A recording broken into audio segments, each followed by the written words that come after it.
నమస్తే, welcome to career point. Engineer అవ్వాలనుకుంటున్నారా? Campus placements ద్వారా ఉన్నత స్థాయి ఉద్యోగులుగా స్థిరపడాలనుకుంటున్నారా? ఇంజనీరింగ్లో జాయిన్ అయ్యే విద్యార్థులు తీసుకోవాల్సిన జాగ్రత్తలు ఏంటి? EAMCET special face counselling web ఆప్షన్స్లో ఎలాంటి జాగ్రత్తలు తీసుకోవాలి? కొమ్మూరి ప్రతాప్ రెడ్డి కాలేజీ ప్రత్యేకతలు ఏంటి? ఇలా మనకున్న ఎన్నో రకాల సందేహాలను గురించి సవివరంగా తెలియచేయడానికి కేపీఆర్ఐటీ వైస్ ప్రిన్సిపల్ శ్రీనాథ్ కశ్యప్ గారు, డైరెక్టర్ కార్పొరేట్ రిలేషన్స్ కిరణ్ కుంచం గారు, ఎంసెట్ కౌన్సిలింగ్ అడ్వైజర్ దినేష్ కుమార్ గారు ముగ్గురు ప్రస్తుతం మనతో పాటు స్టూడియోలో ఉన్నారు. వారిని అడిగి మరిన్ని విషయాలు తెలుసుకుందాం. హలో దినేష్ గారు. హలో శ్రీనాథ్ గారు. హలో కిరణ్ గారు. సార్, ఫస్ట్ ఆఫ్ ఆల్ మీ ముగ్గురికి కంగ్రాచ్యులేషన్స్. ముందుగా కొమ్మూరి ప్రతాప్ రెడ్డి గ్రూప్ ఆఫ్ ఇన్స్టిట్యూట్లో ఉస్మానియా యూనివర్సిటీ అనుబంధంగా మరో ఇంజనీరింగ్ కాలేజ్ వచ్చినందుకు కంగ్రాచ్యులేషన్స్. అండ్ అలాగే కేపీఆర్ఐటీ కాలేజీ అటానమస్ స్టేటస్తో పాటు టైమ్స్ ఆఫ్ ఇండియా ర్యాంకింగ్లో కూడా తెలంగాణలో 13వ ర్యాంక్ సాధించింది. అలాగే ద వీక్ సర్వేలో కూడా తెలంగాణలో 15వ ర్యాంక్ సాధించినందుకు ముందుగా మీ ముగ్గురికి కంగ్రాచ్యులేషన్స్. సార్, దినేష్ గారు మీరు చెప్పండి, అంటే EAMCET special face counselling web options అంటే స్టార్ట్ అయ్యాయి కదా, సో స్టూడెంట్స్ ఎలాంటి జాగ్రత్తలు తీసుకోవాలి? వెబ్ కౌన్సిలింగ్ గురించి మాకు డీటెయిల్డ్గా ఎక్స్ప్లెయిన్ చేయండి. ఆల్రెడీ 3 ఫేజ్ ఆఫ్ కౌన్సిలింగ్ అయిపోయింది. చాలా మందికి ఒక డౌట్ ఏంటంటే స్పెషల్ ఫేజ్ కౌన్సిలింగ్ అనేసరికి కొన్ని సందేహాలు. సరే, ఈ కౌన్సిలింగ్కి అంతకుముందు మేము అటెండ్ అయ్యాము, మళ్ళీ మేము ఆప్షన్స్ పెట్టుకోవచ్చు. సో అందరికీ డౌట్, మీ అందరి డౌట్కి ఒకటే ఆన్సర్ ఏంటంటే ఇది స్పెషల్ ఫేజ్ పేరుకి మాత్రమే. భారీగా పడిన వర్షాల కారణంగా కొత్తగా కొన్ని కాలేజీలు, అంటే జేఎన్టీయూకి సంబంధించిన 2 కాలేజీలు, కొమ్మూరి ప్రతాప్ రెడ్డి ఓయూ కాలేజ్, ఇలా కొన్ని కొత్త కాలేజెస్ రావడం వల్ల ఈ స్పెషల్ ఫేజ్ కౌన్సిలింగ్ని ఇంట్రడ్యూస్ చేశారు. సో ఈ కౌన్సిలింగ్కి ఏ స్టూడెంట్ అయినా సరే, ఆల్రెడీ కాలేజ్లో రిపోర్ట్ చేసిన స్టూడెంట్ అయినా సరే, సీట్ అలాట్ అయ్యి రిపోర్ట్ చేయని స్టూడెంట్ అయినా సరే, ఇప్పటి వరకు సర్టిఫికేట్ వెరిఫికేషన్ చేయించుకొని విద్యార్థి అయినా సరే, అంటే ప్రతి ఒక్క విద్యార్థి కూడా స్పెషల్ ఫేజ్ కౌన్సిలింగ్కి ఆప్షన్ పెట్టుకోవచ్చు. అయితే ఇప్పటికీ చాలామంది స్టూడెంట్స్ కొన్ని మిస్టేక్స్ చేశారు. స్పెషల్ ఫేజ్ కౌన్సిలింగ్ కంటే ముందు థర్డ్ ఫేజ్ కౌన్సిలింగ్లో కొంతమందికి సీట్లు అలాట్ అయ్యాయి. అందులో కొంతమంది థర్డ్ ఫేజ్ కౌన్సిలింగ్లో సీట్ అలాట్ అయిన తర్వాత, సార్ నాకు సెకండ్ ఫేజ్ కౌన్సిలింగ్ కాలేజ్ కావాలి, పాసిబులా? అవ్వదండి. ఒక స్టూడెంట్కి ఒక ఫేజ్ కౌన్సిలింగ్లో ఒకే సీట్ వాళ్ళ చేతిలో ఉంటుంది. ఒక్కసారి స్పెషల్ ఫేజ్ కౌన్సిలింగ్లో కనుక మీకు ఒక సీట్ అలాట్ అవుతే థర్డ్ ఫేజ్లో ఉన్న సీట్ ఎగిరిపోతుంది, అంటే అది మన చేతిలో ఉండదు. సో ఇక్కడ 2 categories candidates. Number 1, third phase కౌన్సిలింగ్లో సీట్ అలాట్ అయ్యి కాలేజీకి వెళ్ళి రిపోర్ట్ చేసిన వాళ్ళు, థర్డ్ ఫేజ్ కౌన్సిలింగ్లో సీట్ అలాట్ కాని వాళ్ళు, అండ్ అలాట్ అయినా కూడా రిపోర్ట్ చేయని వాళ్ళు. సో ఫస్ట్ కేస్ 1, ఎవరైతే కాలేజ్కి వెళ్ళి రిపోర్ట్ చేశారో ఆ స్టూడెంట్స్ చేతిలో ఆల్రెడీ ఒక ఆప్షన్ ఉంది, అంటే వాళ్ళకి XYZ అనే కాలేజ్లో సీట్ అలాట్ అయింది. ఇప్పుడు వాళ్ళు స్పెషల్ ఫేజ్ కౌన్సిలింగ్లో ఆప్షన్స్ పెట్టుకునే సమయంలో అంతకంటే బెటర్ ఆప్షన్సే పెట్టుకోవాలి. అవకాశం ఉంది కదా అని చెప్పేసి మళ్ళీ అన్ని ఆప్షన్స్ పెట్టేస్తే అంతకుముందు వచ్చిన సీట్ పోయే అవకాశాలు చాలా ఉంటాయి. సో సీట్ అలాట్ అయిన వాళ్ళు అంతకంటే బెటర్ పెట్టుకోవాలి. సీట్ అలాట్ అయ్యి రిపోర్ట్ చేసిన వాళ్ళు, సీట్ అలాట్ అయ్యి రిపోర్ట్ చేయకుండా అండ్ సీట్ అలాట్ కాని వాళ్ళు మాత్రం సాధ్యమైనన్ని ఎక్కువ ఆప్షన్స్ పెట్టుకోవాలి. అయితే చాలామందికి డౌట్ ఏంటంటే ఈ కౌన్సిలింగ్ ప్రాసెస్లో, సార్ లాస్ట్ ఇయర్ కొంతమందికి నాకంటే ఎక్కువ ర్యాంక్ వాళ్ళకి కొన్ని కాలేజీలో సీట్ వచ్చింది, నాకు రాలేదు. ఇలాంటి అపోహ ఎవ్వరికీ అవసరం లేదండి. ఇది కంప్లీట్గా కంప్యూటర్ బేస్డ్ అలాట్మెంట్ జరుగుతుంది కాబట్టి ఇక్కడ ఎవరికి కూడా మాన్యువల్ ఎర్రర్స్ జరగకుండా సిస్టమ్ అలాట్ చేస్తుంది కాబట్టి అలాంటి ఇబ్బంది లేదు. మనం ఆప్షన్స్ పెట్టుకునే సమయంలో అంతకుముందు మనకున్న కాలేజ్ కంటే బెటర్ పెట్టామా లేదా, అండ్ టైం మనకి ఆగస్ట్ 22 వరకు ఉంది, అంటే ఇంకా మనకి 3 డేస్ టైం ఉంది. ఈ 3 డేస్ సమయంలో మీ ఫ్రెండ్స్ని కానీ, ఆల్రెడీ మనం చాలా కాలేజ్ తిరిగాము, కాలేజ్ కానీ తెలిసిన ఫ్యాకల్టీని కానీ ఎవరినైనా అప్రోచ్ అయ్యి, ఇప్పుడు సార్ వాళ్ళు కూడా ఎక్స్ప్లెయిన్ చేస్తారు, ఇది మీకు ఫైనల్ ఆప్షన్, అంటే దీని తర్వాత ఇంకో కౌన్సిలింగ్ లేదు. మీరందరూ గుర్తుంచుకోవాల్సిన విషయం ఏంటంటే ఈ 4th ఫేజ్ కౌన్సిలింగ్ అనేది కేవలం కౌన్సిలింగ్, ఒక కాలేజ్లో సీట్ మాత్రమే కాదు, మీ లైఫ్కి టర్నింగ్ పాయింట్. అంటే ఈరోజు మనము ఏదో ఒక కాలేజ్లో జాయిన్ అయిపోయాము, ఏదో ఒక కోర్సులో జాయిన్ అయిపోయాము, 4 ఇయర్స్ తర్వాత మంచి కాలేజ్లో జాయిన్ అయ్యి మంచి బ్రాంచ్లో జాయిన్ అయితే ఎలాంటి ఇబ్బంది లేదు. ఎలాంటి ఫెసిలిటీస్ లేని కాలేజీలో జాయిన్ అయిన తర్వాత, ఇష్టం లేని బ్రాంచ్లో జాయిన్ అయిన తర్వాత 4 సంవత్సరాల తర్వాత ఇబ్బంది పడాల్సి వస్తుంది. కాబట్టి ఈ 2 రోజులు 3 రోజులు చాలా జాగ్రత్తగా ఆప్షన్స్ పెట్టుకునే ముందు 1కి 2 సార్లు చెక్ చేసుకొని అంతకుముందు మీకు వచ్చిన దానికంటే బెటర్ ఆప్షన్స్ పెట్టుకోవడం. అండ్ నెక్స్ట్, సీట్ వేకెన్సీస్ కూడా బాగానే ఉన్నాయి కాబట్టి ఎవరూ కూడా టెన్షన్ పడాల్సిన అవసరం లేదు. ఆప్షన్స్ పెట్టుకునే సమయంలోనే చాలా జాగ్రత్తగా ఆప్షన్స్ పెట్టుకోండి, మంచి కాలేజీలో వచ్చే అవకాశాలు చాలా ఉన్నాయండి. సార్ శ్రీనాథ్ గారు మీరు చెప్పండి, ఇప్పుడు వెబ్ ఆప్షన్స్లో కాలేజెస్ అంటే స్టూడెంట్స్ చూస్ చేసుకునేటప్పుడు అంటే దేని బేసిస్ మీద చూస్ చేసుకోవాలంటారు? కాలేజ్ని బేస్ చేసుకున్నా లేదంటే వాళ్ళు ఏ కోర్స్ అయితే జాయిన్ అవ్వాలి అనుకుంటున్నారో కోర్స్ బేస్ చేసుకున్నా? ముఖ్యంగా కాలేజ్ విషయానికి వస్తే అక్రిడేషన్స్ ఉన్నాయా, ర్యాంకింగ్స్ ఉన్నాయా, అటానమస్ ఇన్స్టిట్యూటా కాదా, ఇలాంటివి అన్ని పరిగణలో తీసుకొని కాలేజ్కి ప్రాధాన్యత ఇవ్వాలి. అలాగే ఆ కాలేజ్లో ఉన్న సీట్స్ని బట్టి వాళ్ళు ఆఫర్ చేసిన బ్రాంచెస్, సపోజ్ కేపీఆర్ఐటీ విషయానికి వస్తే ఈ అక్రిడేషన్స్తో పాటు లేటెస్ట్ ఎమర్జింగ్ ట్రెండ్స్ అయినటువంటి artificial intelligence, machine learning, data science, computer science, ECE, civil and CSIT, CS, కేపీఆర్ఐఎంలో అయితే సిఎస్సి అండ్ సిఎస్ఐటి, సిఎస్ ఇలాంటి బ్రాంచెస్ ఆఫర్. అంటే ఇవన్నీ ఏంటంటే ముందుగా కాలేజ్ అనేది మంచి కాలేజా కాదా అనేది గుర్తింపు పొందిందా లేదా అనే దాన్ని బట్టి మనకు అర్థమవుతుంది. అలాగే అందులో ఉన్న బ్రాంచెస్కి కూడా ఈక్వల్ ప్రాధాన్యత ఇస్తూ ఎంపిక చేసుకుంటే మంచి అవకాశాలు అండ్ మంచి వాళ్ళ పిల్లల యొక్క భవిష్యత్తు కూడా బాగుంటుందండి. సో దినేష్ గారు మీరు చెప్పండి. సో ఇప్పుడు సార్ చెప్పినట్టు చాలామంది స్టూడెంట్స్ భయపడేది ఏంటంటే కాలేజ్ బెటరా, కోర్స్ బెటరా. ఒక స్టూడెంట్ని ఎలక్ట్రికల్ ఇంజనీరింగ్ అంటే అబ్బో నాకు భయం, ఫిజిక్స్ ఎక్కువ ఉంటుంది, నేను చదవను అంటాడు. అదే స్టూడెంట్ని ఇదే ఎలక్ట్రికల్ ఇంజనీరింగ్ ఒకవేళ మీకు ఐఐటీలనో ఎన్ఐటీలనో వస్తే వెళ్తారా అంటే ఎస్ వెళ్తా అంటాడు. ఎందుకంటే అక్కడ తన భయాన్ని అంతా పోగొట్టుకొని ఒక రెప్యూటెడ్ ఇన్స్టిట్యూట్ అని చెప్పేసి బ్లైండ్గా ఏ బ్రాంచ్ అయినా వెళ్ళిపోతున్నాడు. సేమ్ అలానే ఈరోజు మీకు ఎలాంటి అక్రిడేషన్ లేని నార్మల్ కాలేజెస్లో నిజంగా డిమాండ్ ఉంది అనుకొని సిఎస్సి బ్రాంచ్కి వెళ్ళడం కరెక్టా, అన్ని అక్రిడేషన్స్ ఉంచుకున్న కాలేజెస్లో ఏ బ్రాంచ్ అయినా సరే వెళ్ళడం కరెక్టా మీరు ఆలోచించండి. ఎందుకంటే కత్తి బంగారదని చెప్పి మెడకోసుకోము, సేమ్ అలానే బ్రాంచ్ మంచిదని చెప్పేసి ఫెసిలిటీస్ సరిగా లేని కాలేజీలో జాయిన్ అవ్వద్దు. ఇక్కడ సార్ చెప్పినట్టు UGC autonomous status, NBA accreditation, నాక్ అక్రిడేషన్, ఎన్ఆర్ఎఫ్ ర్యాంక్ ఇలాంటి అక్రిడేషన్స్ అన్నీ కూడా బయట ప్రైవేట్ ఏజెన్సీస్ ఇచ్చేవి కాదండి. ఇవన్నీ కూడా గవర్నమెంట్కి సంబంధించిన సంస్థలే ఆ కళాశాలలో ఉన్న ఫెసిలిటీస్ని ఆధారంగా చేసుకొని ఆ కాలేజ్కి ర్యాంకింగ్స్ ఇస్తాయి.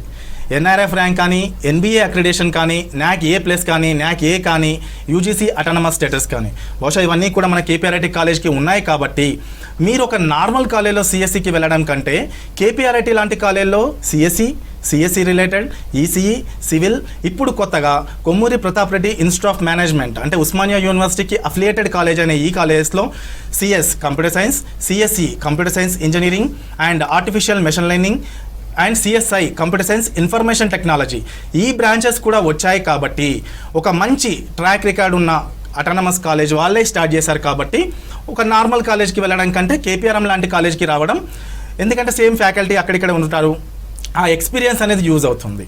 ఎందుకంటే ఒక 14 సంవత్సరాల అటానమస్ కాలేజీ కొత్తగా ఒక కాలేజ్ స్టార్ట్ చేసింది అంటే ఆ ఎక్స్పీరియన్స్ ఈ కాలేజ్కి కూడా యూజ్ అవుతుంది. ఇప్పుడు నాకు తెలిసి 2024 బ్యాచ్ ఇంకా పాస్డ్ అవుట్ అవ్వలేదు, అయినా కూడా ప్లేస్మెంట్స్ వచ్చాయి. అంటే ఇంకా 4th year first semester sir చెప్తారు. అలాంటి కాలేజెస్లో కొత్త క్యాంపస్ అయినా సరే మీరు నిర్మోహమాటంగా జాయిన్ అవ్వచ్చు. సార్ ఒక కాలర్ ఉన్నారు, కిరణ్ కుమార్ గారు. హలో కిరణ్ కుమార్ గారు. మేడం గుడ్ ఈవినింగ్ అండి. సార్ వాళ్ళు ఉన్నారు, మాట్లాడండి. మేడం గుడ్ ఈవినింగ్ అండి. మా కోడలికి సిబిఐటిలో ఏఐడిఎస్ వచ్చిందండి. ఓకే, దాని మీద ఆప్షన్ మీద ఎలా ఉంటుందో ఒకసారి తెలుసుకున్నామని ఫోన్ చేస్తాం. సిబిఐటిలో AIDS, artificial intelligence, data science.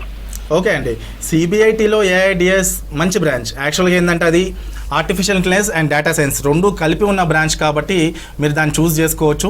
అయితే స్పెషల్ ఫేస్ కౌన్సిలింగ్లో కనుక మీరు ఆప్షన్స్ పెట్టుకోవాలి అనుకుంటే మీరు ఆల్రెడీ ఆ బ్రాంచ్కి రిపోర్ట్ చేసి ఉంటే ఓయూ, జేఎన్టీయూ, సిబిఐటి లాంటి కాలేజీలో సిఎస్సి లాంటి బ్రాంచ్ని పెట్టుకోండి. మళ్ళీ అవకాశం ఉంది కదా అని చెప్పేసి అన్ని ఆప్షన్స్ పెట్టుకుంటూ వెళ్తే ఏదో కాలేజీలో సీట్ అలాట్ అవుతే ఏఐడిఎస్ క్యాన్సిల్ అయ్యే అవకాశం ఉంది. ఆప్షన్స్ పెట్టుకునే సమయంలో ఏఐడిఎస్ కంటే బెటర్ ఆప్షన్స్ కంపేర్ చేయండి. అది మీరు క్యాంపస్ విషయంలో కావచ్చు, బ్రాంచ్ విషయంలో కావచ్చు, ఫ్యూచర్ ప్రాస్పెక్ట్స్ కావచ్చు, ప్లేస్మెంట్స్ కావచ్చు, ఇవన్నీ కూడా కంపేర్ చేసుకొని స్పెషల్ ఫేస్ కౌన్సిలింగ్లో అంతకంటే బెటర్ ఆప్షన్స్ పెట్టుకోండి. బట్ బ్రాంచ్ విషయంలో ఇట్స్ గుడ్ అండి. సార్ కిరణ్ గారు మీరు చెప్పండి, అంటే కేపీఆర్ఐటీకి నాక్ అక్రిడేషన్ ఉంది, ఎన్బిఏ ఉంది అండ్ అటానమస్ స్టేటస్ కూడా ఉంది కదా, సో ఇది స్టూడెంట్స్కి ఏ విధంగా యూజ్ అవుతుంది? స్టూడెంట్స్కి ఇది చాలా విధంగా యూజ్ అవుతుందండి. ఇప్పుడు నాక్ అక్రిడేషన్ ఉండి నాక్ ఏ మాదనమాట, నాక్ ఏ ఒకటి, ఇంకోటి ఎన్బిఏ అక్రిడేషన్, ఇంకోటి అటానమస్. మెయిన్ అడ్వాంటేజ్ అటానమస్ది అడ్వాంటేజ్ ఏంటంటే మనం కావాల్సిన కోర్సెస్ కూడా ఇంట్రడ్యూస్ చేయొచ్చు అనమాట. లెట్స్ టేక్ ఇప్పుడు మేజర్ డిగ్రీ, మైనర్ డిగ్రీ అని జేఎన్టీ వాళ్ళు అప్రూవ్ చేశారు అనమాట. ఏఐసిటీ వాళ్ళు కూడా అప్రూవ్ చేశారు. ఇప్పుడు మన సిలబస్లో లేని కోర్సెస్ కూడా మనం ఏం చేయొచ్చు అంటే ఇప్పుడు మార్కెట్ ఇప్పుడు చూసినట్లయితే దగ్గర లేటెస్ట్ ఒక అనాలిసిస్ ప్రకారం మనకి 3 crore మెంబర్స్ కావాలి, మనకి 3 crore members digitally skilled employees professionals కావాలి. ఇవన్నీ కోర్సెస్ కూడా మన సిలబసెస్లో ఉండవు అనమాట. ఎప్పుడైతే మనము అటానమస్ కాలేజ్ ఉండి నాక్ ఉండి ఇవి ఉంటే ఏంటంటే ఇవన్నీ ఉండడం ఒకటి, ఇవన్నీ ఉండి వాడుకోవడం ఇంకొకటి అనమాట. సో దాంట్లో KPRITలో మేమందరం కూడా ఇండస్ట్రీ నుంచి ఉన్నాం కాబట్టి ఇప్పుడు మార్కెట్లో గ్యాప్ ఏదైతే ఉందో మార్కెట్లో ఇండస్ట్రీకి ఏది కావాలో ఆ కోర్సెస్ తీసుకొని మేము ఏం చేస్తామంటే మా ఒక కరికులంలో పెట్టి ఇండస్ట్రీతో పరంగా ఇప్పుడు అమెజాన్ ఉందనుకోండి, ఇప్పుడు KPRIT has an agreement with Amazon. Okay, అమెజాన్తో కలిసి మేము ఏం చేస్తామంటే AWS అకాడమీ అని చెప్పి దాంట్లో artificial intelligence, machine learning, industry related కోర్సెస్ని ఇంక్లూడ్ చేస్తామన్నమాట. చేసి దాన్ని ఏం చేస్తామంటే మేము ఒక 6 months డిగ్రీ, మైనర్ డిగ్రీ లేకపోతే మేజర్, ఇప్పుడు సేల్స్ ఫోర్స్ ఉంది, సేల్స్ ఫోర్స్లో కూడా ఏంటంటే ట్రయల్ హెడ్ అని వాళ్ళది ఒక ఆన్లైన్ ప్లాట్ఫామ్ ఉందన్నమాట. దాంతో మనం ఏం చేస్తామంటే కంపెనీ రిక్వైర్మెంట్స్ పైన పనిచేస్తామన్నమాట. వర్చువల్ ఇంటర్న్షిప్ వాళ్ళు ఇస్తారు. సో వాళ్ళు ఏం చేస్తారంటే 2 months ట్రైనింగ్ ప్రోగ్రామ్ ఇస్తారు, ఇండస్ట్రీ ఎక్స్పర్ట్స్ లీడ్ చేస్తారు. సో మేము ఏం చేస్తామంటే అది క్రెడిట్ కోర్స్గా మార్చి మా యొక్క సిలబస్లో పెడతామన్నమాట. పెట్టినప్పుడు ఏమవుతుందంటే స్టూడెంట్స్కి, మా స్టూడెంట్స్ వెళ్ళి జాబ్ ఎత్తుకోవడం కంటే కూడా రేపొద్దున సేల్స్ ఫోర్స్ వాళ్ళు వచ్చి మా పిల్లల్ని తీసుకెళ్తారనమాట. KPRITకి ఉన్న స్పెషాలిటీ ఏంటంటే ప్లేస్మెంట్స్ అండి. ఇప్పుడు అమెజాన్ చూసినా కూడా ఇప్పుడు మా దగ్గర ఇప్పుడు AWS తోటి మేము టైఅప్ అయి ఉన్నాము. మాకు ఒక 200 members క్లౌడ్ ప్రాక్టీషనర్స్ సర్టిఫికేషన్స్ చేపిస్తున్నాము. ఇప్పుడు అది అయిపోగా నెక్స్ట్ AMLలోకి వెళ్తారనమాట. AML అయిపోయిన తర్వాత నెక్స్ట్ ఏంటంటే ఈ రెండింటిని కలిపి కూడా డేటా ఇంజనీరింగ్ చేపిస్తామన్నమాట. డేటా ఇంజనీర్కి అమెజాన్ పే చేసి 45 lakhs అండి. సో మా దగ్గర ఏంటంటే దానికి 45 lakhs కోసం అని చెప్పి సపరేట్గా ఒక 200 మెంబర్స్ని మేము ట్రైన్ చేస్తున్నాం అనమాట. సో ఆ 200లో మేము కన్వర్షన్ తీసుకున్నా కూడా 20% తీసుకున్నా కూడా ఇట్స్ అ గుడ్ నెంబర్ అనమాట. సిటీలో కూడా ఎవరికి కూడా 45 lakhs వచ్చింది ఒక 30-40 మెంబర్స్ ప్రీమియం ఇన్స్టిట్యూట్స్ తప్ప వేరే ఇన్స్టిట్యూట్స్లో లేవండి. బేసికల్గా KPRITలో కానీ KPRIMలో కూడా ఇది, ఎందుకంటే it's a new college. So we don't have to worry about it. ఎందుకంటే మాకు వచ్చే ఎంప్లాయర్స్ కూడా, మనం మీకు చిన్న ఎగ్జాంపుల్ చెప్పాలంటే మొన్న ఒక కెనేడియన్ బేస్డ్ కంపెనీ అనమాట. కెనేడియన్ బేస్డ్ కంపెనీ అది చాలా యూనివర్సిటీస్కి వెళ్ళింది అనమాట, చాలా టాప్ కాలేజెస్ కూడా వెళ్ళింది. 1500 మందిని ఇంటర్వ్యూ చేసిందండి. 1500 మంది ఇంటర్వ్యూ చేసినప్పుడు కూడా ఒక్కరు కూడా సెలెక్ట్ కాలేదండి. సెలెక్ట్ అయిన ఒక్క స్టూడెంట్, అది KPRIT నుంచి అయ్యాడు. ఆ అబ్బాయి కూడా ప్లేస్మెంట్ 3rd yearలోనే వచ్చింది. మా దగ్గర ఇంకో అడ్వాంటేజ్ KPRITలో అడ్వాంటేజ్ KPRIM వచ్చేలో కూడా అండి. ఎందుకంటే ఇవాళ రేపు ఏ కాలేజు ఎక్కడి నుంచి వస్తుండో ప్రీమియం అదేం లేదండి. స్కిల్ ఎంత ఉంది, ఎంత ప్రాక్టికల్ నాలెడ్జ్ ఉంది, ఎంత ప్రాబ్లమ్ సాల్వింగ్ స్కిల్ ఉంది, దాన్ని బట్టే చూస్తున్నారు. కాబట్టి 1500 మంది ఉన్నా కూడా స్టూడెంట్స్ ఇంటర్వ్యూ చేసినప్పుడు ఒక్కరు కూడా సెలెక్ట్ కావడానికి కారణం ఏంటంటే బేసికల్గా ఏంటంటే ఎక్కువ మేము ప్రాబ్లమ్ సాల్వింగ్ ఇండస్ట్రీతో చాలా క్లోజ్గా వర్క్ చేస్తాం అనమాట. సో దాన్ని బట్టి మా పిల్లలు ఆన్ క్యాంపస్ మ్యాక్సిమం అయితే మా దగ్గర ప్లేస్మెంట్ 3rd yearలోనే అయిపోతుంది అండి. 4th year కూడా వెయిట్ చేయము, 3rd yearలోనే అయిపోతుంది అనమాట. అది KPRIT యొక్క speciality. Same thing follows with the KPRIM also. ఎందుకంటే సక్సెస్కి అనేది ఒక మోడల్ ఉందన్నమాట. ఆ మోడల్ ఫాలో అయితే ఎవరన్నా సరే డెఫినెట్గా సక్సెస్ఫుల్ అయిపోతారు. సార్ శ్రీనాథ్ గారు, మీరు చెప్పండి, KPRIM ఉస్మానియా యూనివర్సిటీ రిలేటెడ్ అంటే కాలేజ్ స్పెషాలిటీ ఏంటి, మీరు ఏమేమి కోర్సెస్ ఆఫర్ చేస్తున్నారు? ముందుగా KPRIM యాక్చువల్లీ 2010లో ఎస్టాబ్లిష్ అయింది. It is not a new college, it is already established college. And ఇందులో computer science engineering, computer science and information technology, artificial intelligence and machine learning courses offer చేస్తున్నాం. అంటే ఒక well established గ్రూప్లో autonomous already ఉన్న institute, already we have another one engineering college which is KPRIT which is autonomous. And KPRIM అనేది 2008లో establish అయింది. ఇందులో already PG program is running. ఇందులో మేము new courses, BE engineering courses అని ఇప్పుడు government of Telangana and AICT వాళ్ళు మాకు అప్రూవల్ ఇవ్వడం వల్ల మేము అది స్టార్ట్ చేసాం. ఈ AICT and government of Telangana, these are the 2 entities which is all over ఇండియాలో కానీ మన తెలంగాణ స్టేట్లో కానీ ఏదైనా ఎడ్యుకేషనల్ ఇన్స్టిట్యూషన్కి అప్రూవల్ కానీ ఏదైనా క్వాలిటీ ఉంటేనే ఇస్తాయి. మీరు రీసెంట్గా మొన్న 14th ఏమైందంటే JNTUH Mahabubabad madam, JNTU Paleru, ఈ 2 ఇన్స్టిట్యూట్స్, అంటే JNTU అంటే it is a top institute. So వీటితో పాటు KPRIMకి ఇచ్చారంటే quality of teaching and quality మేము మా గ్రూప్ ఆఫ్ ఇన్స్టిట్యూషన్లో మెయింటైన్ చేస్తున్నాం కాబట్టి they have given the approval for these courses and to start a new BE program in KPRIM. Sir మరో కాలర్ ఉన్నారు, రామ్ కుమార్ గారు. Hello sir madam. Good evening అండి. Sir వాళ్ళు ఉన్నారు, మాట్లాడండి. సార్ హలో నమస్తే అండి. నమస్తే సార్. మా పాపకి కాకతీయ యూనివర్సిటీలో వచ్చిందండి. ఓకే కాకతీయ యూనివర్సిటీ ఉమెన్స్ లో వచ్చింది. సార్ ఇప్పుడు చెప్పండి. మేము కొంచెం హైదరాబాద్ లో జాయిన్ చేయాలనుకుంటున్నాం. అయితే ఏంటంటే మా ప్రాబ్లం ఏంటంటే సర్టిఫికెట్లు అన్ని సబ్మిట్ చేసామండి. సార్ అయితే మాకు 4th ప్లేస్ పెట్టుకున్నామండి స్పెషల్ లా. సార్ చెప్పండి. స్పెషల్ లో వస్తే హ్మ్. మళ్ళీ మేము పెట్టుకుంటే మాకు సర్టిఫికెట్లు అన్ని రిటర్న్ ఇస్తారండి. సార్ మనకి రివైజ్డ్ డీటెయిల్ నోటిఫికేషన్లో వాళ్ళు క్లియర్గా మెన్షన్ చేశారు. ఇఫ్ ఒకవేళ స్పెషల్ ఫేస్ కౌన్సిలింగ్లో కనుక ఆ స్టూడెంట్కి అదే కాలేజీలో బ్రాంచ్ చేంజ్ అయితేనేమో కొత్త అలాట్మెంట్ ఆర్డర్ జాయినింగ్ రిపోర్ట్ తీసుకెళ్ళి ఆగస్ట్ 29వ తారీఖు లోపల ఆ కాలేజీలో సబ్మిట్ చేయమని చెప్పారు. నెంబర్ 1. నెంబర్ 2, ఇఫ్ ఒకవేళ వేరే కాలేజీలో కనుక ఆ కాలేజ్ కాకుండా వేరే కాలేజీలో కనుక సీట్ అలాట్ అయితే just allotment order joining report మీరు అక్కడికి వెళ్ళి తీసుకెళ్ళి చూపిస్తే ఆ కాలేజ్ వాళ్ళు మీ సర్టిఫికేట్స్ మీకు బ్యాక్ ఇస్తారు. అది క్లియర్గా డీటెయిల్ నోటిఫికేషన్లో ఉంది, అది మీరు చూడొచ్చు.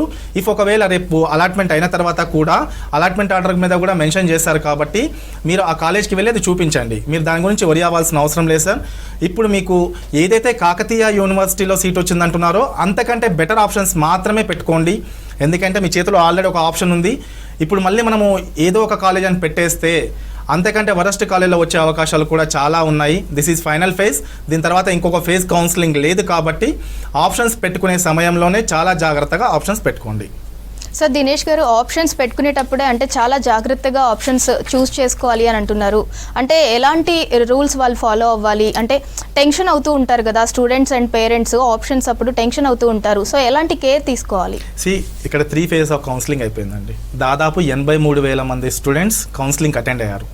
సో ఫస్ట్ ఫేజ్ కౌన్సిలింగ్ అందరికీ అవగాహన ఉండదు కాబట్టి సెకండ్ ఫేజ్ కౌన్సిలింగ్ వచ్చేసరికి కొంచెం నాలెడ్జ్ వస్తుంది. సెకండ్ నుంచి థర్డ్కి వచ్చేసరికి ఇంకొంచెం అవగాహన వస్తుంది.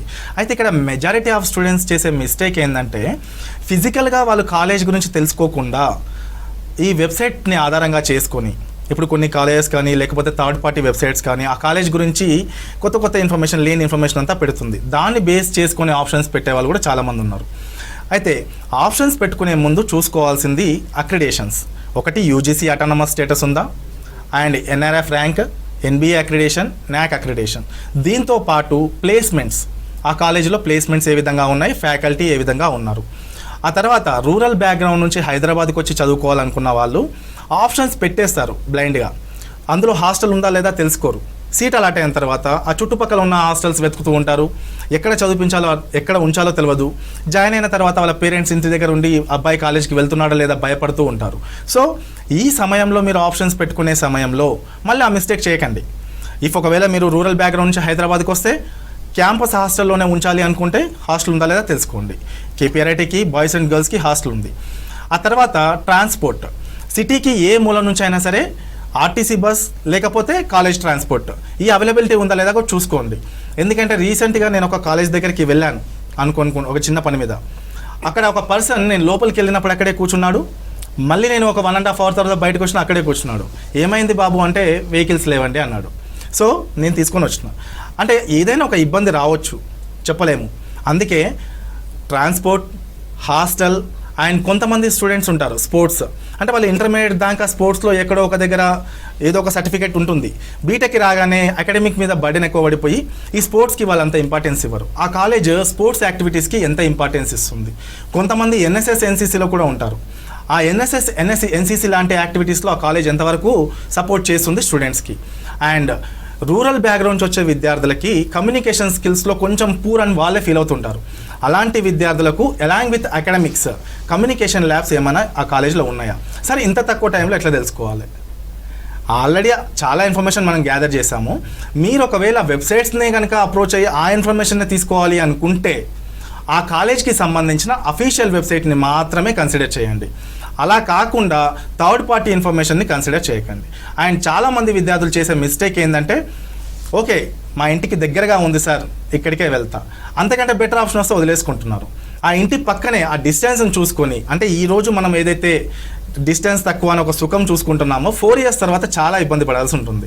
క్యాంపస్ ఎక్కడ ఉన్నా కూడా ఇప్పుడున్న పరిస్థితుల్లో మెట్రో ఉంది, ఆర్టీసీ ట్రాన్స్పోర్ట్ ఉంది, అందరికీ కూడా ప్రైవేట్ ట్రాన్స్పోర్ట్ కూడా అవైలబిలిటీ ఉంది. ఇక్కడ మీరు చూసుకోవాల్సింది 4 ఇయర్స్ తర్వాత మీకు మంచి ఫ్యూచర్ అందించే కళాశాలనా కాదా, ఆ కాలేజీలో జాయిన్ అయితే మీ లైఫ్ మీరు అనుకుంటున్నట్టు ఉంటుందా లేదా, మీ డ్రీమ్స్ని ఎయిమ్స్ని రీచ్ అయ్యేలా ఉందా లేదా, ఇది చూసుకోండి. బట్ ఇంటికి దగ్గర ఆల్రెడీ మాకు తెలిసిన అతను జాయిన్ అయ్యాడు, అందులో చదివే ఒకతనికి పెద్ద కంపెనీలో జాబ్ వచ్చింది, ఇవన్నీ పారామీటర్స్ కాదండి. ఎందుకంటే అతనికి రావచ్చు, మీకు రాకపోవచ్చు, వాట్ ఎవర్. సో మంచి అక్రిడేషన్స్ ఉన్న కాలేజీలో, అన్ని ఫెసిలిటీస్ ఉన్న కాలేజీలో జాయిన్ అవ్వడంలో ఎలాంటి ఇబ్బంది లేదు. ఇది ఫైనల్ ఫేజ్ కాబట్టి ఆప్షన్స్ పెట్టుకునే ముందే చాలా జాగ్రత్తగా ఆప్షన్స్ పెట్టుకోండి. దీని తర్వాత కనుక మనకి సీట్ రాకపోతే మనకున్న ఆప్షన్ పోయి మేనేజ్మెంట్ కోటాలో జాయిన్ అయిపోవడం. సో అది కొంచెం కష్టమైన సమస్య. ఎందుకంటే కొంతమంది ఫీజు రీఎంబర్స్మెంట్ మీద చదువుకునే వాళ్ళు ఉంటారు, మేనేజ్మెంట్ కోటాకి ఫీజు రీఎంబర్స్మెంట్ రాదు. ఈ అవకాశాన్ని వదిలేసుకొని మేనేజ్మెంట్ కోటాకి వెళితే ఆ సమయంలో మన మీద ఆర్థికంగా కూడా భారం పడుతుంది. సో ఆ సమస్య రాకుండా ఉండాలి అంటే ఈ 3 రోజులు చాలా జాగ్రత్తగా ఆప్షన్స్ పెట్టుకోండి. మా నెంబర్స్ కూడా వస్తున్నాయి కదా, ఆ నెంబర్స్కి కాల్ చేయండి. మా కాలేజ్ అనే కాదు, మీకు ఏ సమస్య ఉన్నా కూడా మేము చెప్తాము. సార్ శ్రీనాథ్ గారు, మీరు చెప్పండి, అంటే మేనేజ్మెంట్ కోటాలో ఎవరైతే జాయిన్ అవ్వాలి అని అనుకుంటారో, అంటే మీ కాలేజ్కి అంటే నాక్ అక్రిడేషన్, ఎన్బిఏ అక్రిడేషన్ అండ్ అలాగే అటానమస్ స్టేటస్ కూడా ఉంది, ర్యాంకింగ్స్ కూడా ఉన్నాయి. సో ఇన్ని ఉండేసరికి compare to other colleges maybe fee ఎక్కువ ఉంటుందేమో అని చెప్పి కూడా భయపడుతూ ఉంటారు. సో ఫీ స్ట్రక్చర్ ఎలా ఉంటుంది, హాస్టల్ అండ్ కాలేజ్ది ఫీ స్ట్రక్చర్ ఎలా ఉంటుంది? ముందుగా ఈ మేనేజ్మెంట్ కోటా అడ్మిషన్స్ ఏవైతేనో we call it as category B admissions అండి. మనకు Telangana state council of higher education వాళ్ళు క్లియర్గా కేటగిరీ బిలో గైడ్ లైన్స్ ఇచ్చారు. వాళ్ళ వెబ్సైట్లో మీరు వెళ్ళి చూస్తే ఒక పీడిఎఫ్ డౌన్లోడ్ అవుతుంది. అందులో వాళ్ళ ఎలిజిబిలిటీ పారామీటర్స్ ఏంటి, వాళ్ళు ఏమేమి సర్టిఫికేట్స్ తీసుకొని రావాలి, ఏమేమి డాక్యుమెంట్స్ తీసుకొని రావాలి, ఇలాంటివన్నీ క్లియర్గా స్పెసిఫై చేశారు. అండ్ ఫీ విషయానికి వస్తే 90,000 రూపీస్ అండి కాలేజ్ ఫీజ్. హాస్టల్ ఫీజు వచ్చి 75,000 ఉందండి. సో ఇవేవైతే ఫీ స్ట్రక్చర్స్ ఉన్నాయో మీరు కాలేజ్కి వచ్చి అడ్మిన్ ఆఫీస్లో అప్రోచ్ అయితే మీ ఎలిజిబిలిటీ క్రైటీరియా మీరు మీట్ అవుతున్నారంటే మెరిట్ లిస్ట్ ప్రకారము వాళ్ళు ఫైనలైజ్ చేసి మీకు అడ్మిషన్ అనేది ఇస్తారు. సార్ కిరణ్ గారు, మీరు చెప్పండి, అంటే మీ కాలేజ్లో క్యాంపస్ ప్లేస్మెంట్స్ అనేవి ఎలా ఉన్నాయి? మా కాలేజ్లో క్యాంపస్ ప్లేస్మెంట్స్ మా రికార్డ్ చూడండి, ఇప్పుడు నేను చెప్పడం కాదు, బేసికల్గా 3rd ఇయర్లోనే ప్లేస్మెంట్ అయిపోతుంది అనమాట. సో ఇంకోటి ఏంటంటే ప్లేస్మెంట్ చేసేటప్పుడు కూడా మేము ఎప్పుడైనా సరే ఏ కంపెనీ పడితే ఆ కంపెనీని తీసుకురామంట. ఈ కంపెనీలో జాబ్ ఉందంటే సరే మా పిల్లల్ని తీసుకుని అలా చేయమన్నమాట. బేసికలీ మేము ఫస్ట్ కంపెనీ యొక్క బ్యాక్గ్రౌండ్ స్టడీ చేస్తాం. ఈరోజు చూసినట్లయితే చాలా కంపెనీస్లో కూడా ఆఫర్ లెటర్స్ ఇచ్చి హానర్ చేయకపోవడము, లేకపోతే కెరియర్ గ్రోత్ ఉండకపోవడము, చాలా కొన్ని జాబ్స్ ఎలా ఉంటాయంటే జాబ్ చేసేది బాగానే ఉంటుంది కానీ వాళ్ళకి ఇంక్రిమెంట్స్ అనేవి ఎక్కువ ఉండవు అనమాట. ఇంక్రిమెంట్స్ ఉన్నా కూడా ఒక్కొక్కసారి ఏమవుతుందంటే వీళ్ళు అనుకున్న టెక్నాలజీలో పని చేయలేకపోతుంటారు అనమాట. ఇప్పుడు ఐటీలో ఉన్నారనుకోండి, ఇప్పుడు కంపెనీకి వెళ్ళి బెంచ్ పైన ఉన్నారనుకోండి, బెంచ్ పైన ఉంటే ఏంటంటే పిల్లోడిది కెరియర్ అనేది ఒక 3 ఇయర్స్ హాల్ట్ అయిపోతుంది అనమాట. సో మేము అలా చేయకుండా మేము ఏం చేస్తామంటే ఎప్పుడైతే క్యాంపస్ ప్లేస్మెంట్స్కి వస్తారో ఫస్ట్ పిల్లల్ని ఏం చేస్తామంటే ఇంటర్న్షిప్స్కి పంపిస్తామన్నమాట. ఇంటర్న్షిప్స్కి పంపించినప్పుడు ఏమవుతుందంటే పిల్లోడు ఇంటర్న్షిప్స్ మా దగ్గర 2nd ఇయర్ నుంచే స్టార్ట్ అవుతాయండి. 2nd ఇయర్లో నుంచి ఇంటర్న్షిప్ స్టార్ట్ అయ్యి ప్రతి ఒక్క సెమిస్టర్లో 2 months ఏఐసిటీ గైడ్ రూల్స్ ప్రకారము మేము ఏం చేస్తామంటే వాళ్ళకి ఇంటర్న్షిప్స్ పంపిస్తామన్నమాట. అంటే 2nd ఇయర్లో 2 ఇంటర్న్షిప్స్ చేస్తారు, 3rd ఇయర్లో ఒక ఇంటర్న్షిప్ చేస్తారు, 3-2లో పర్మనెంట్ ప్లేస్మెంట్స్కి వెళ్తారనమాట. సో ఇలా చేయడం వల్ల ఏమవుతుందంటే పిల్లలకి ఆల్రెడీ ముందు నుంచి అవగాహన ఉంటుంది, నేను ఒక కంపెనీలోకి పోయిన తర్వాత నేను చేసే జాబ్ ఏంటి, నేను జాబ్ చేస్తూ నేను ఎలా ముందుకు వెళ్ళాలి, ఎలా పని చేయాలి అనేది ఫైనల్ క్యాంపస్ ప్లేస్మెంట్ ఫైనల్కి వచ్చేసరికి ఏమవుతుందంటే పిల్లలు ఇప్పుడు మాది చూడండి, లాస్ట్ ఇయర్ మా యావరేజ్ శాలరీ వచ్చి 4 lakhs అనమాట. హైయెస్ట్ ప్యాకేజ్ వచ్చి దగ్గర 10 lakhs. ఈ ఇయర్ మేము 2024 బ్యాచ్కి స్టార్ట్ చేసిందే 10 lakhs ప్యాకేజ్ తోటి. సో ఎండ్ అయ్యేది దగ్గర ఒక 25-30 lakhsలో వరకు ఉంటుందన్నమాట 24 బ్యాచ్. అదే 25-26 బ్యాచ్కి ఆల్రెడీ ట్రైనింగ్ మేము స్టార్ట్ చేసేసాము. సో 25 బ్యాచ్కి 26కి బ్యాచ్కి మినిమంగా మా దగ్గర ఏంటంటే 10 lakhs బేసిక్ శాలరీ ఉంటుందండి. 25 బ్యాచ్కి 26 బ్యాచ్కి ఏమవుతుందంటే అది 15 lakhsకి అవుతుంది. ఎందుకంటే ఎవ్రీ ఇయర్ ఏ కాలేజ్ అయినా సరే ఆ క్యాంపస్ ప్లేస్మెంట్స్ యావరేజ్ శాలరీ అనేది పెంచాలన్నమాట. సో అది దాంట్లో కేపీఆర్ఐటీ చాలా ముందు ఉంటుందండి. లైవ్ ఎగ్జాంపుల్ లాస్ట్ ఇయర్ చూసుకున్నట్టే ఇవి 4 lakhs ఉండేది, ఈసారి స్టార్ట్ చేసింది మేము 10 lakhs తోటి అనమాట.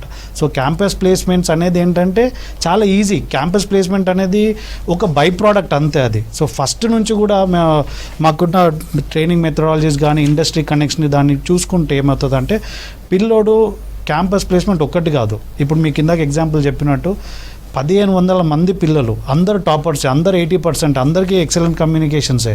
కానీ అందులో నుంచి కేపీఆర్ఐటీ నుంచి ఒక పిల్లోడు ఎందుకు సెలెక్ట్ అయ్యాడంటే మాకున్న స్ట్రాటజీస్ అలా అనమాట. మేము అంత క్లోజ్గా ఇండస్ట్రీతో అంత ఇంటరాక్టివ్గా ఉంటాం కాబట్టి పిల్లోడికి జాబ్ చేసుకోవడం అనేది it becomes a regular habit అనమాట. కాలేజ్కి వచ్చేటప్పుడే we will put them into a such a mode that as if is coming to an office itself and what the way is interacting communications కానీ లేకపోతే industry connect కానీ. మా పిల్లలు campus placement వచ్చిన తర్వాత companies పోరండి. మా పిల్లలు second year నుంచే కంపెనీస్కి పోవడం స్టార్ట్ చేస్తారు. ఎందుకంటే మా దగ్గర ఒక టోస్ట్ మాస్టర్స్ క్లబ్ అని ఒకటి ఉందన్నమాట. So we have a methodology. ఇప్పుడు మేము ఎప్పుడైతే చెప్తున్నామో పిల్లలకి 20 lakhs వస్తుంది, 30 lakhs వస్తుంది, 40 lakhs వస్తుందని ఖచ్చితంగా ఎందుకు చెప్తున్నామంటే ఆల్రెడీ మేము చేస్తున్నాము. 10 lakhs ఇప్పుడు సీజన్ ఇంకా స్టార్ట్ అవ్వలేదు. 24 చాలా మటుకు కాలేజెస్కి 2023 ప్లేస్మెంట్సే అవుతున్నాయి. కానీ మేము 2023 ప్లేస్మెంట్ జనవరిలోనే ఆపేసాం, ఎందుకంటే మా ప్లేస్మెంట్ అయిపోయింది. తర్వాత నుంచి మేము స్టార్ట్ చేసామంటే 2024 ప్లేస్మెంట్ స్టార్ట్ చేసాం. 24 ప్లేస్మెంట్ స్టార్ట్ చేసినప్పుడు కూడా first test money 10 lakhs package వచ్చిందండి. సో బేసికల్ ఏంటంటే క్యాంపస్ ప్లేస్మెంట్స్ కేపీఆర్ఐటీలో వస్తే మాత్రం పిల్లలు చాక్లెట్లు బిస్కెట్లు తిన్నట్టు తినేస్తారండి. సార్ అంటే వెబ్ ఆప్షన్స్లో అంటే ఏ బేసిస్ మీద కాలేజెస్ని చూస్ చేసుకోవాలి అని చెప్పి అంటే చాలామంది స్టూడెంట్స్ కన్ఫ్యూజ్ అవుతూ ఉంటారు. వారందరికీ సొల్యూషన్స్ చెప్పినందుకు అండ్ అలాగే మీరు మీ కాలేజ్ త్రూ ఏమేమైతే ఫెసిలిటీస్ ప్రొవైడ్ చేస్తున్నారో వాటన్నిటిని ఎక్స్ప్లెయిన్ చేసినందుకు thank you so much. Thank you. Thank you.